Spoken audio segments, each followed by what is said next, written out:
Welcome to the 5th program in this year's Friends Annual Speakers Series.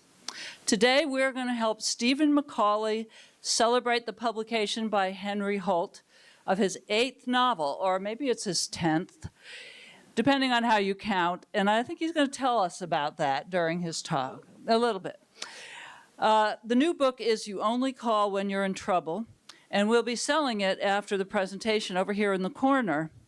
And thanks to Steve's generosity, we're offering a 2-for-1 special.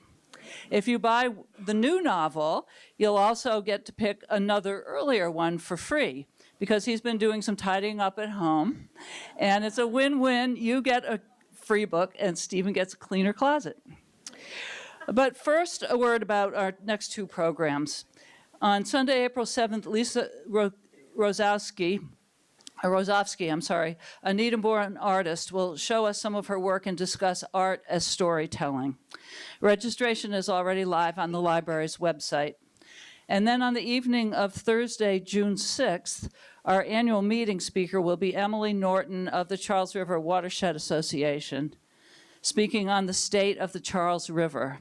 It'll be kind of like the State of the Union speech, except hopefully a little more upbeat. And registration for that will open in May. Remember, the best way to be notified of our programs is to join the Friends, and then you'll always get a seat.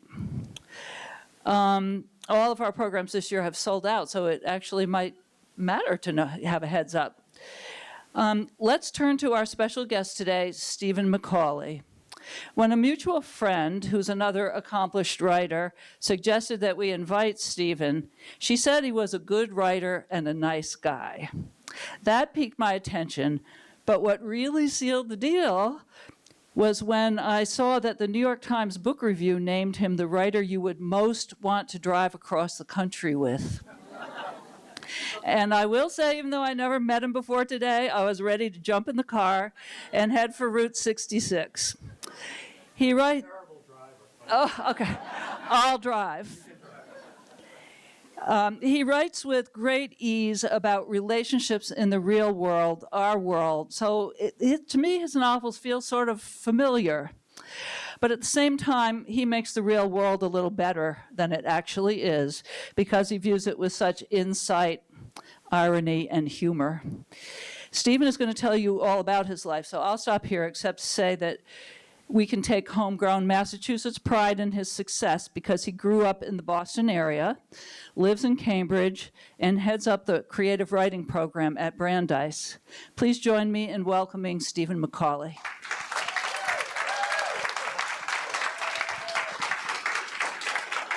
Thank you so much. Margaret, if I had known you were so good at gathering a crowd, I would have prepared something to say. No, I did prepare something to say. I even have, to accompany it, the world's most primitive PowerPoint presentation. And this is the first PowerPoint presentation I've ever given, so forgive me if it goes off the rails. Thank you. I always thought PowerPoint, that would be like a good name for a sex toy or something. But anyway, I was delighted when Margaret invited me to speak here this afternoon, which actually happened last summer. And like a lot of people who really basically have nothing to say, I'm always pleased to be asked to speak publicly. Because I have so little to say, you can rest assured that I will not take up the 90 minutes allotted to me. This talk will go on for about maybe 35 minutes, and then there is a Q&A afterwards. But I'm not sure whether I'm supposed to ask the questions or answer them, so I came prepared to do both. Or neither, depending on how you all feel at the end of it. But anyway, I was especially happy to be asked to speak here today because I am a lifelong user of, advocate for, and lover of public libraries. And despite having been, educated, in quotes, at a number of respectable schools, including one Ivy League university. How that happened, I honestly don't know. No institution, public or private, has been as important to me as a person and as a writer as then public libraries have been. And that, more or less, is what I want to talk about this afternoon. At some point further on, I will awkwardly segue into a brief discussion of this new novel, You Only Call When You're in Trouble. So when I begin talking about that, you'll know, the talk is almost over. It seems to be that it's kind of fashionable for people to lay claim to, being a self-made man, a self-made millionaire, a self-made writer, artist, whatever. But I would like to begin immodestly, if you will excuse me, by saying that I was given one of the greatest gifts that a writer can ask for at birth. And what I mean is that I was born into a family in which no one reads. I don't mean to imply illiteracy. There were books in the house. It was just that no one read them for pleasure. For some reason, beginning at birth, I did like to read, which isn't that surprising because basically my preferences across the board have been what they weren't supposed to be since arriving on Earth. But I did like to read as a child, and there was a kind of message that came through in the family that there was something a little bit unwholesome about reading, and maybe a little bit subversive, and perhaps a bit effeminate. And given that most books in the country are bought by and read by women, certainly most novels, maybe there's something to that. But the message was always, like you should go out and play with the rest of the kids, or you should come out here and watch TV with the rest of us, and that kind of thing. And really, the only way that I was able to read in peace as a kid was to lock myself in the bathroom and pretend I was masturbating.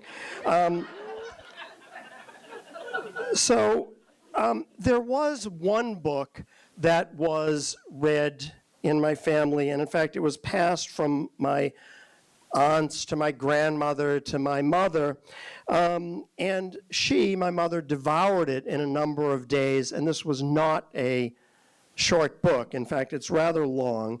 It's not the Bible, but it is a Bible of sorts, namely Valley of the Dolls by Jacqueline Suzanne. And as a child who liked to read, I can't tell you how excited I was to return home from school every day for almost a week and see my mother clutching this book in her hands before stuffing it under the cushions of the sofa to hide it. The novel was thought shocking and sensational in its day, as I suspect many of you remember. And it has sold more than 32 million copies since its publication. But in fact, it is so tame by today's standards that, and I don't know, some of the library folks may know differently, but I'm not even aware of anyone trying to ban it. So, yes. They are? Yes, I said. Oh. You never know. I said yes. Okay, yeah. So, and I know that it's tame because I read it from time to time. It evokes in me the kind of nostalgia for childhood that Harry Potter evokes in my students. And despite being notoriously badly written, overly wordy, boring in places, it's probably my platonic ideal of what a novel is. And Jacqueline Suzanne is probably my platonic ideal of what a writer is. A person so self-centered and focused on her career that upon arriving at a bookstore for a signing of her first book, which was a memoir about her poodle, and being told that the disappointing sized crowd was because the president had just been shot, she said, "Just my luck." So why do I consider lack of reading in that household a plus? Well, the most obvious answer is that it has given me a tremendous amount of freedom to write whatever I want without feeling that someone in my family was going to read it. I often feel bad for those unfortunate students of mine who come to see me in my office and say that, you know, their parents ask to read their stories, praise their work, actually encourage their literary ambitions. And my word to them is usually, you know, look, we all have to deal with the hand we're given, and you know, just stick it out, and eventually they'll get tired of reading your stuff, and you know, you can just move on. These are the same students who grew up with this terribly unfair burden, I feel, of having been given self-esteem by their parents, beginning in infancy. They were told things like, you know, you're as good as everyone else. You can do whatever you want. Or you can be whatever you want to be. And, you know, you deserve to follow your dreams. It's cruel, in my opinion. I don't have anything against self-esteem. I just think it's not something you should be given by your parents in childhood. It's something you should earn in adulthood by talking in therapy about your childhood and how your parents didn't give you any self-esteem. That's not a picture of me on the therapist's couch, but it easily could be. The other advantage to growing up in a household without readers is that as a kid who loved books from an early age, I was forced to go to a public library to seek them out. And in doing so, I built a foundation for this lifelong relationship with the incredible institution of public libraries. I grew up in Woburn, a town that has changed a lot in my lifetime. And to give you some context, I will admit that I recently turned 58. And more recently than that, I turned 68. And in my youth, Woburn had a number of unlovely things. Pig farms, for example, and leather tanneries, for another example, which led to the toxic waste sites and poison wells described so graphically in Jonathan Har's wonderful book, A Civil Action. In contrast, the town has a remarkably beautiful Romanesque revival public library that opened in 1879. And it was designed by H.H. Richardson and was the first of his many public libraries. It's a true cathedral to books, built along a basilical plan and featuring many flourishes that would become the architect's signature moves. Vaulted ceilings, leaded windows, an ornate exterior with a high Victorian tower, a tiled roof, and a fanciful skin of multicolored stone. As a child, I found it impossible to walk into that building without feeling embraced by the architecture and falling into a state of hushed reverence for books. I went for the books, naturally, but also for the feeling of entering a different world in which there was unqualified approval of literary pursuits. The love of that building carried over to a feeling of happiness upon entering almost any library, no matter how grand or how modest. In the grand category, I'm thinking of the Widener Library at Harvard, which was built, as some of you probably know, as a memorial to a son who died on the Titanic. And as a result of that, the money was given to the school with the stipulation that all students had to learn how to swim. And I think they still have that in their And anyway, on the modest side is the unassuming library in Woodstock, New York, a low-ceiling building with insufficient bookshelves and this pervasive and rather unpleasant smell of mold. But I still kind of love it. In fact, it is featured in a scene in my new novel, You Only Call When You're in Trouble, and that's not a signal that the talk is winding down quite yet. Despite my attraction to these sanctuaries, it wasn't until almost 15 years ago that my writing life and my love of libraries became inextricably connected to my writing. And I'd like to tell you about that experience now. This is the pseudonym portion of the talk, okay, that was in the title of it. In 2009, I was given an opportunity to write, on commission, a series of novels set at a yoga studio in Los Angeles. The offer came at exactly the right moment in my life because I just completed a novel, my sixth, which I didn't feel good about. And worse still, it had been accepted for publication by my publisher. The title of that novel, prophetically enough, is Insignificant Others. I knew instinctively that even though it was being published, it would mark the end of a nice sort of lucky streak that I had had in my writing life. And I feared it might trigger the end of my working days as a novelist. It also coincided with a hiatus in my teaching gigs, so I needed the income. And I'm going to switch this before you can read all of that.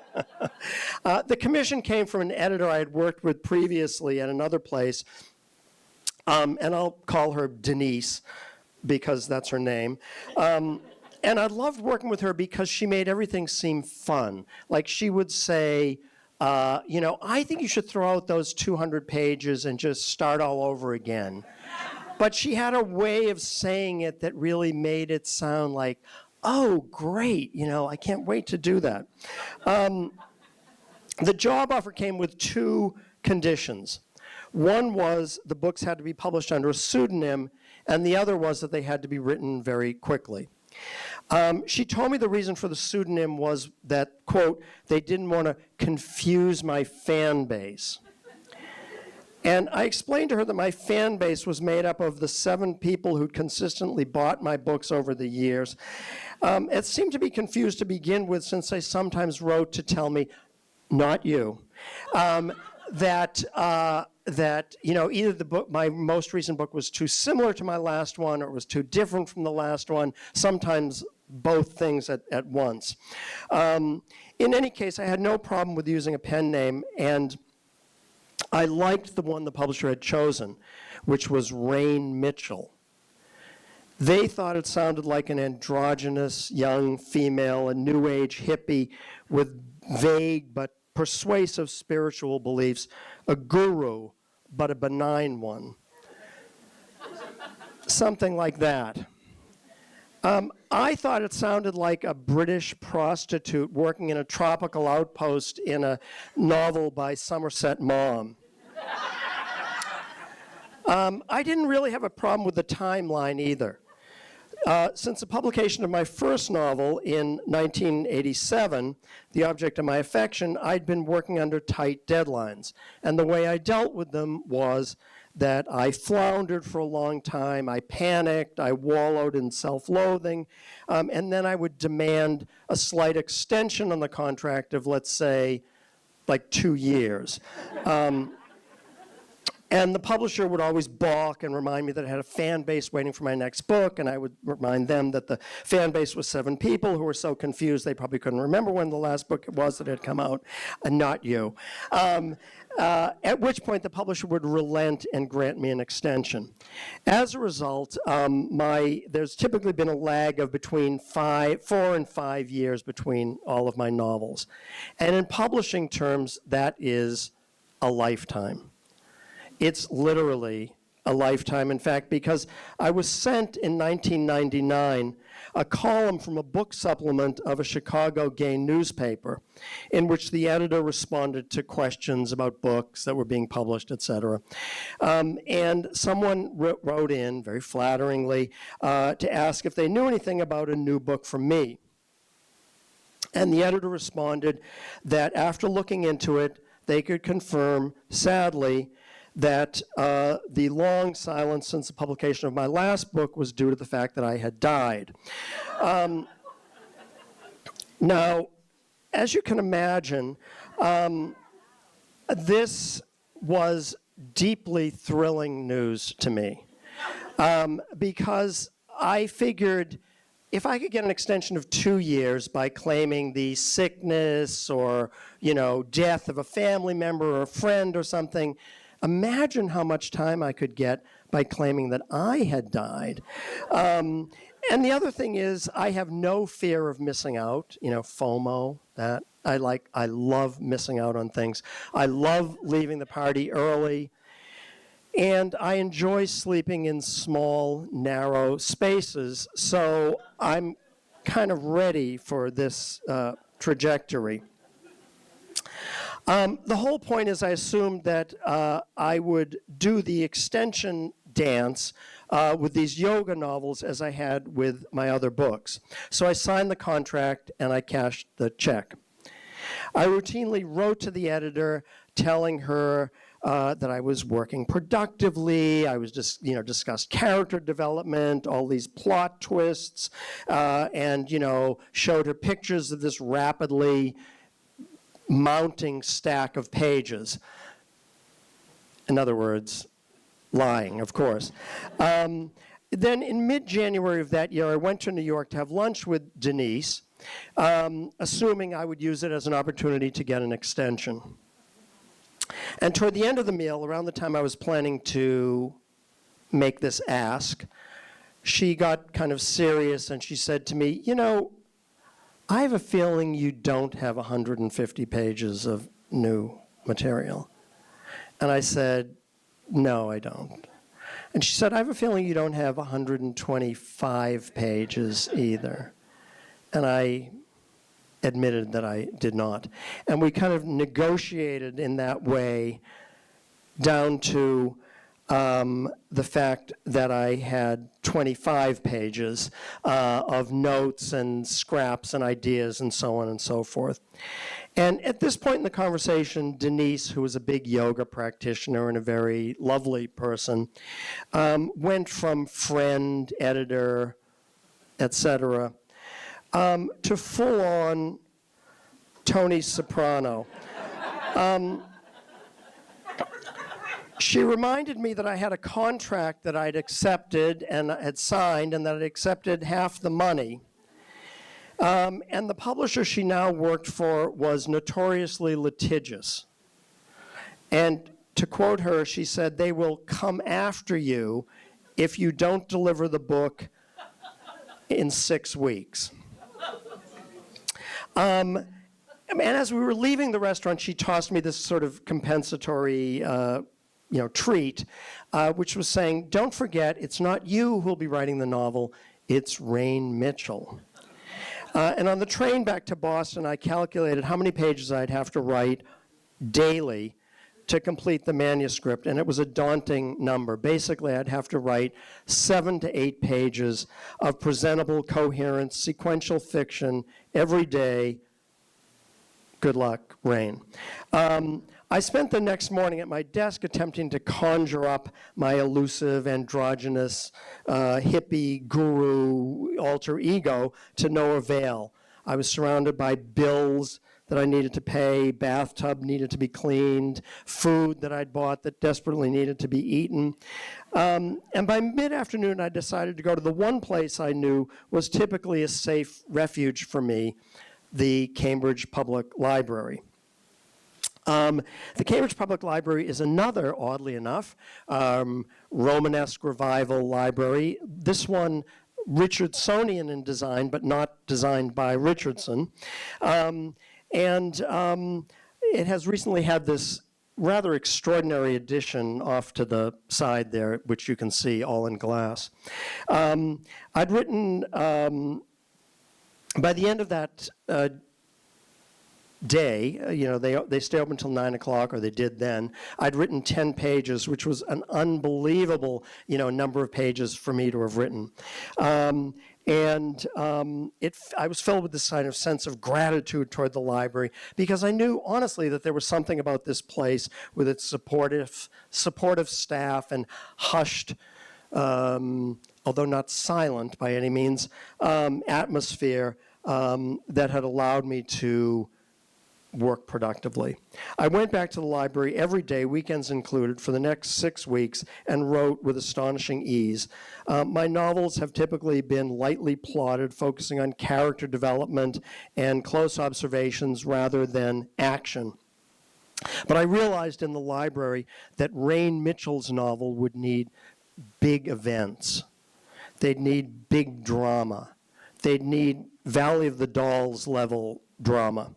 And drama happened. There were love affairs, divorces, drug overdoses, miscarriages, cat hoarding, and even one abusive boyfriend who leaps out of the window of a hotel window in Midtown Manhattan. I skipped a slide, okay. I handed in a complete manuscript a couple days before my deadline. It was published with surprisingly few changes, and although I'm guessing that most of you here have not heard of, never mind read, Tales from the Yoga Studio, it's sold in 14 countries, and to my astonishment, continues to bring in royalties in the high, well, mid 2 figures, let's say. More importantly, it introduced me to a side of myself as a writer I didn't know up until then existed. I'm not suggesting necessarily a better side of myself, depending on how you feel about having characters meet Beyonce, jump out of hotel room windows, and make love on a deserted gondola at a ski area in the Sierras. But at very least a bolder, more confident, and more prolific writer. I truly believe I wouldn't have been able to have access to that side of myself had it not been for the safe, inspiring haven of the Cambridge Public Library. When I finished work on the second yoga novel, it was time to part ways with Rain Mitchell.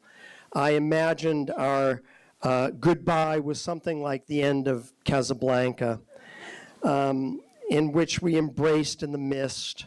Rain reminded me that we'd always have downward dog, and then boarded a plane back to her working life in the cocktail lounges of expensive hotels in Bali. Eventually, I got back to my own writing because, let's face it, it was way too late to go to law school, which is the fallback position of every writer I've ever known. And I found myself missing Rain terribly. I experienced some of the emptiness you feel when a house guest leaves, even one you've been longing to see go. I made a pact with myself that I would stop trying to write at home, even though I have a perfectly nice study at home, and that I would only write in libraries. And my 2 most recent novels have been written in them almost entirely. You Only Call When You're in Trouble was written mostly in the converted 1860 Methodist Episcopal Church in Provincetown that has been transformed into their public library.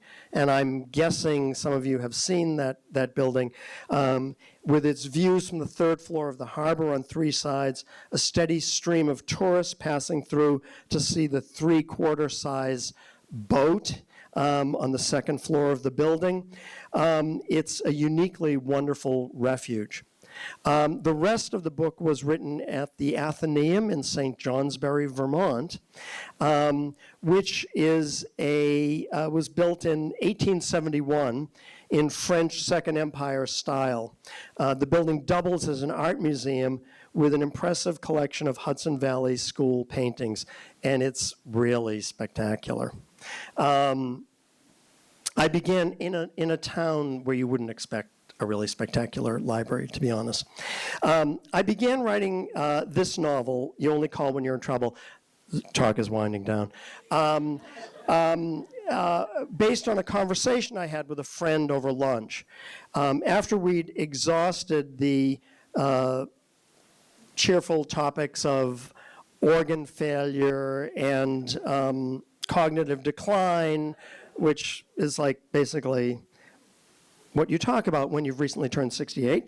We turned to the only other relevant topic of conversation, which was retirement savings. And she told me that her retirement planning was complicated by the fact that she'd always had to factor into it taking care of her sibling, her younger sibling. And as it turns out, I knew her younger sibling. And I knew him, I'm saying him to disguise the identity, it's really her. And I knew him to be an extraordinarily interesting, professional, capable person. And I said to her, like, why do you need to take care of him? You know, he's got a job and so on and so forth. And she said that, she reminded me of the fact that this person has an unshakable faith in their own ability to do everything. They are kind of allergic to taking advice. They are allergic to learning from their past mistakes and just move forward with this intensity based on optimism that things are definitely going to turn out right for them somehow or other.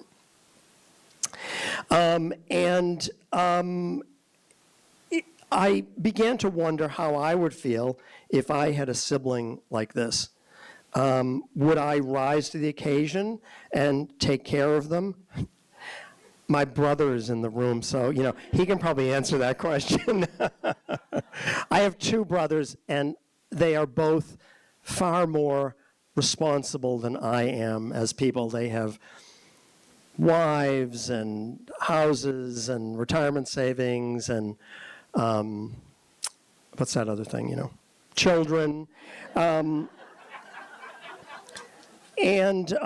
original title for this novel was The Responsible Party. And when I turned it in, what I thought was the final draft, my editor said, you know, the title didn't make it sound like a book that was fun to read. No one wants to read about responsible people, she said. And in thinking about it, I kind of thought, yeah, you know, she's sort of right. It's like responsible people, happy people, successful people, you know, them. And in fact, when you think about something like Valley of the Dolls, all of these glamorous, wealthy, very attractive people, you're interested in reading about them because they have bad marriages, drug problems, et cetera, et cetera. So anyway, we came up with the current title, You Only Call When You're in Trouble, which kind of communicates the same thing. And also, we all have people in our lives who call when they're in trouble, almost exclusively. I was talking to someone the other day when I was driving out to Western Mass, and he said, you should have called that novel You Only Call When You're Driving and You're Listening to an audio book you're not interested in, which was actually the case. But anyway, the novel asks the question, is it ever okay to stop taking care of other people and start trying to realize your own dreams and ambitions? Is there ever, you know, shelf life to this responsibility that we have for the other people in our lives? It's a family novel about a brother and sister and the sister's adult daughter and how their lives, this is like book jacket speak, okay, how their lives changed forever due to an unforeseen series of circumstances, you know, that kind of thing, after the brother is enlisted to help his sister and his niece. My goal in writing all of my novels is to entertain the reader. I consider it a pretty high goal, higher, in fact, than the goal of delivering a message. At the same time, I do believe we're living in a period in which the virtues of selflessness and good citizenship are increasingly devalued. I did want to make a case for the importance of looking out for other people, even when it comes at a high price. If you read this novel, I mainly hope that you're entertained by it and amused, but I also hope that it makes a case for the importance of community, like the community one finds in libraries, with their noisy tourists, rambunctious school children, snoring visitors escaping the cold or the heat, and elderly jigsaw puzzle aficionados. You might even spot at a desk in the corner or at a table with a view of the ocean, Rain Mitchell, my bold, prolific, library-loving alter ego, patiently sitting there scribbling away, perhaps being a source of inspiration for you as she was for me. I have never been more grateful for libraries and for librarians and for the people who work to keep libraries open than I am right now, when many are under fire for making controversial books available to a wide range of readers. I know that the existence of these libraries helps book-loving kids all over the country, especially in places where reading is not necessarily encouraged. Kids who, like me, might never have made it out of the Valley of the Dolls if it had not been for the sanctuary of their local libraries. So thank you very much for listening to me.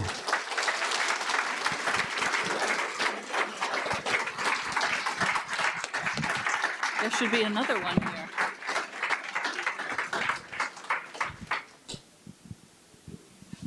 Voila. Al? Is there another microphone? Oh, it's on the stand. Okay, so do we have any questions for Rain? I mean, Steve. So we can get those books, by the way? Yes. You didn't know about them? It's an easy one. What were some of your favorite books as a child? My favorite books as a child, well, you know, I think depending on the age, I mean, aside from Valley of the Dolls, The Carpetbaggers by Harold Robbins, no, I mean, I didn't read only trash. But anyway, I love Johnny Tremaine by Esther Forbes. That was a great book, right? And at some point in my youth, like an aunt gave me like this anthology of like excerpts from great novels. And that was where I discovered Dickens, for example.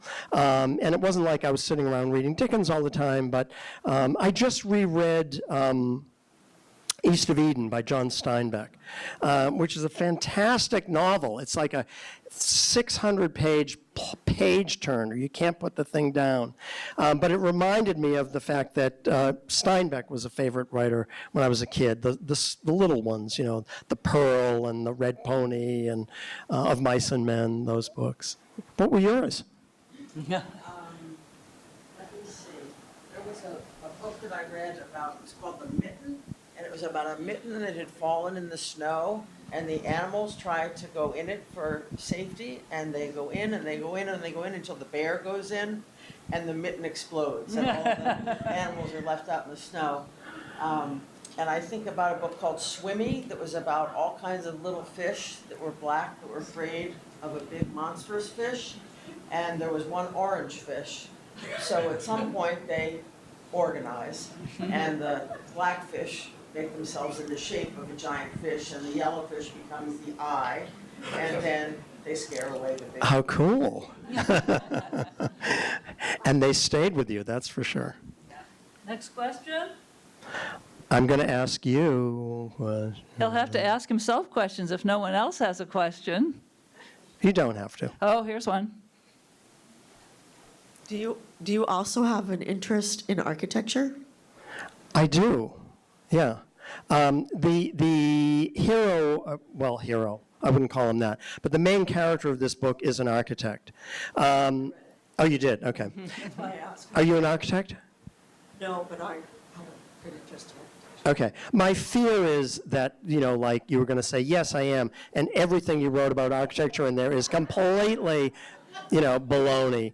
I used to date, whatever, this lawyer, and every time we'd go to a movie, in which there was a courtroom scene, it was always, that would never happen, blah, blah, blah. So anyway, but yes, I've always been interested in architecture. I'm very interested in houses. In fact, I think the thing that usually inspires me to begin a novel has to do with the place. And in this case, there's a very important building in Woodstock, New York, that was kind of the inspiration for this. And my partner owned a house in West Saugerties, New York, which abuts Woodstock, New York. And we had a friend who bought this monstrous, I think it was 18th century, built late 18th century, like Dutch barn that had been converted into this vast space with performance space on one floor and an art gallery on that floor above and residence above it. And the woman who bought it, it just became a huge white elephant for her. And I thought, I really want to give that burden to one of my characters.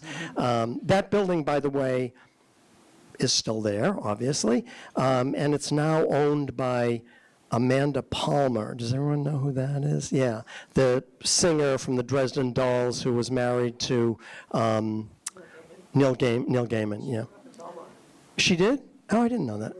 Okay, yeah, cool, great. Next question? I have a follow-up Oh. on architecture, so could I just? Yeah. Okay. The tiny house thing. Yeah. I was surprised that you didn't talk about the tiny houses, like how you felt about them. Because, I mean, to me, I know nothing about them. I had to go look them up. I mean, I've heard about them, but I'd never watch a show about a tiny house. But I was surprised the architect, because that architect has opinions about absolutely everything. So, I mean, which is Okay, like, Terry has been throwing shade at me all day.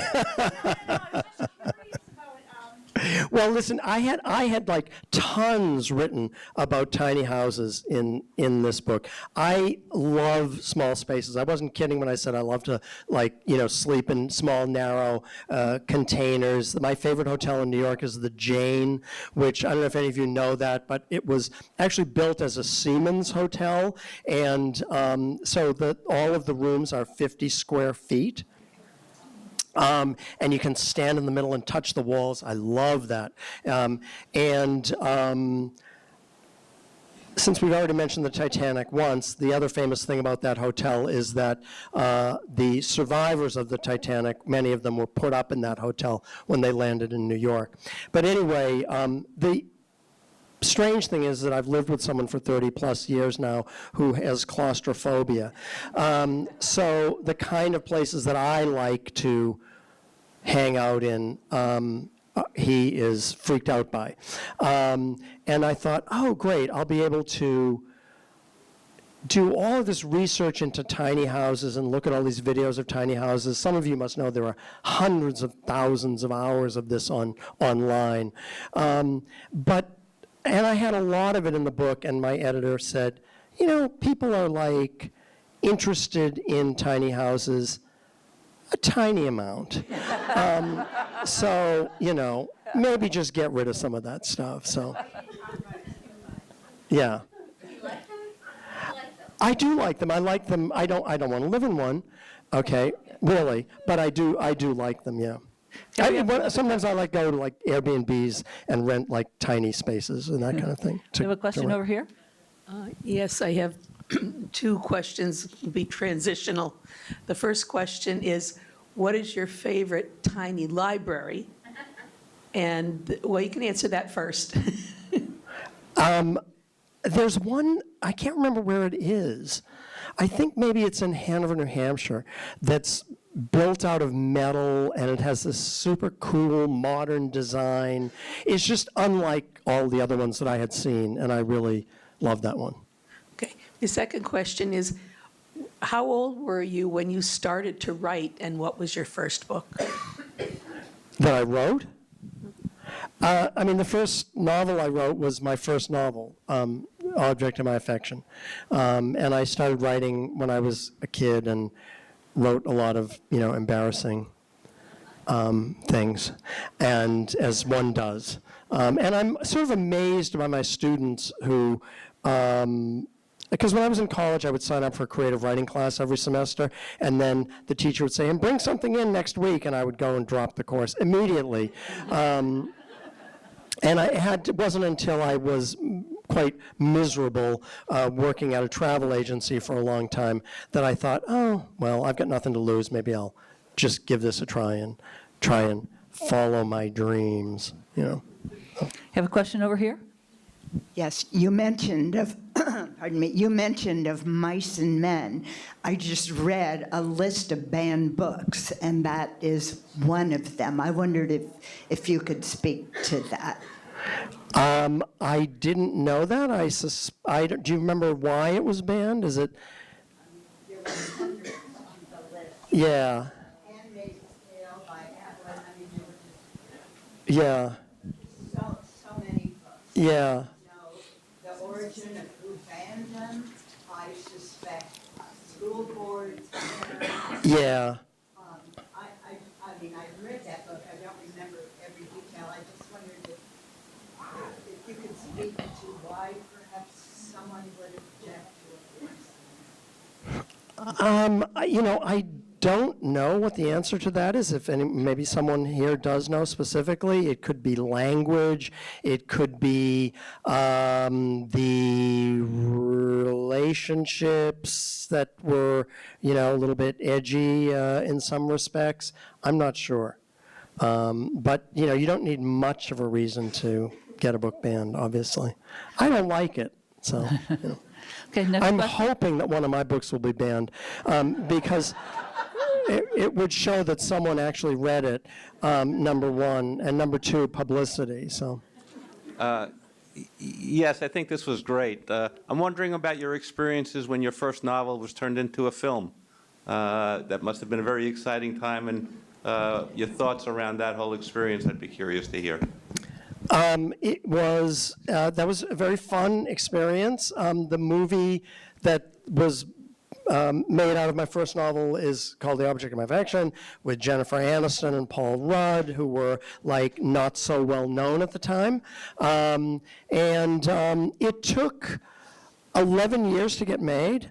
And one of the reasons it's like now that movie shows on the Family Channel and, that kind of thing. Believe it or not, as recently as, the 90s, it was a big deal that it had a gay protagonist in it. And the screenplay was written by Wendy Wasserstein, who is a playwright some of you probably know. The Heidi Chronicles, the Sisters Rosenzweig. And she really made it her own material and not so much my material, which was fine. It didn't bother me one way or the other. I got the money, to be honest, and two of my other novels were made into movies in France, and those were very different kinds of experiences. Like the directors came and said, well, we want to go over the script with you to see if you approve, and I was like, what? Like, really? Because that was not my experience here, so. But, it's a sweet movie, and the nicest thing about it really was that I got to take my mother to the premiere in New York. And she didn't know how different it was from the book because she'd obviously never read the book, as you know.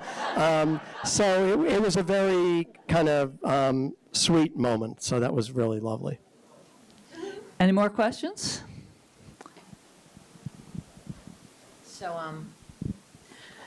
So, The Easy Way Out.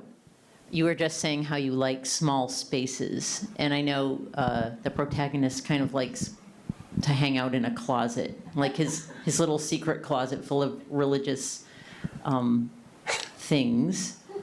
And also, he works at a travel agency, which you just said you did. So, would you say that that protagonist is the closest to your personal self?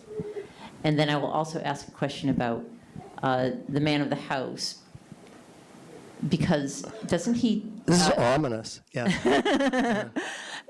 Because the female the friend. She teaches creative writing at the Cambridge Center for Adult Education. I was just wondering if you ever also taught at the Cambridge Center of Adult Education. I did not also teach at the Cambridge Center of Adult Education. I took a couple of classes there, and I know people who either did or do teach there. I guess did teach there. And Because I used to work at the cafe there. oh, really? Yes. You look familiar. I used to go to that cafe all the time. The blacksmith house. Yeah, the Blacksmith House. That was a great place. Perhaps you liked cake and espresso. Yeah. Is that what you're Perhaps supposed to I brought say? it to you. You know, can I tell you something that bugs me? I'm Yes. sorry. Yes, you may. But it's not personal about anyone here. No, I don't think. No, but when you go to a cafe and you order something, like people, instead of saying, I'll have or I would like, what? I'll do. What is that? Does that bug you? I don't get it. Anyway, I'm sorry. And I don't remember the other questions. Oh, I know. Yeah. Was that your most personal protagonist? I wouldn't say it's my most personal protagonist, but it was the most personal story in a way. I mean, it's not my life, but there was a situation in my family in which the kind of central event of that book is that someone is engaged to be married And it's a mistake. falls in love with someone else, and it's a mistake. And there was a similar situation in my family.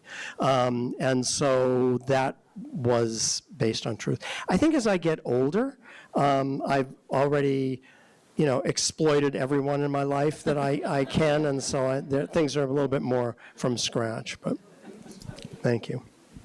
I have a question. Okay. Rain Mitchell and Stephen McCauley seem to have opposite characteristics in many ways. What would happen if they got together and wrote a book? Well, in essence, they did. I mean, in a way, because my last two novels were written after the experience of writing those books, and they were written differently from my other books. So I think she had a lasting impact on my thinking about writing. So. Cool. Any more questions? One last question. Here you go.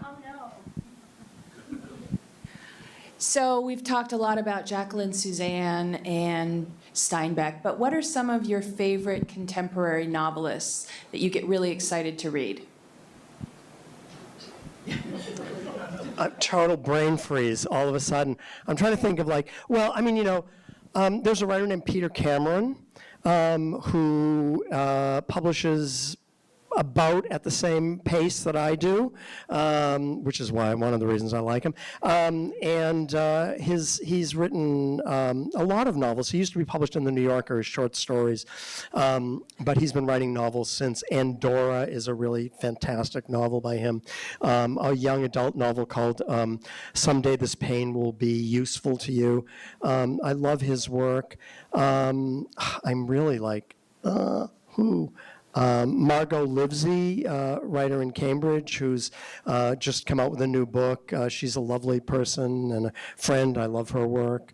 I always read Eleanor Lipman's books. She's she's a wonderful person, a very generous person and friend. So, those. But honestly, I read pretty eclectically, and I read a lot of stuff that was published. My favorite genre, is novels written between the world wars by British women. There's a whole world of these novels, and many of them were reprinted by Virago Press. And then there's a press that I'm crazy about, this is so boring, I'm sorry, called Persephone Press, which does these incredibly beautiful paperback editions.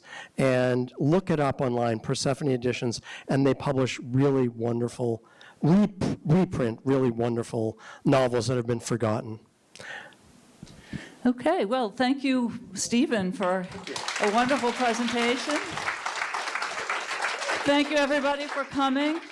And you can step right up and buy Stephen's new book, and maybe he'd even sign it for you. Okay, and there's something like so death of a salesman about this. I'm sorry. But I recently had to spend some time in a garage that I hadn't been in for 25 years and found boxes of, books that the publisher had, my books, the publisher sent me over the years. And so it's this crushing weight. So anyway, I'm trying to get rid of some. Please help me out. Thank you. Thank you, Stephen.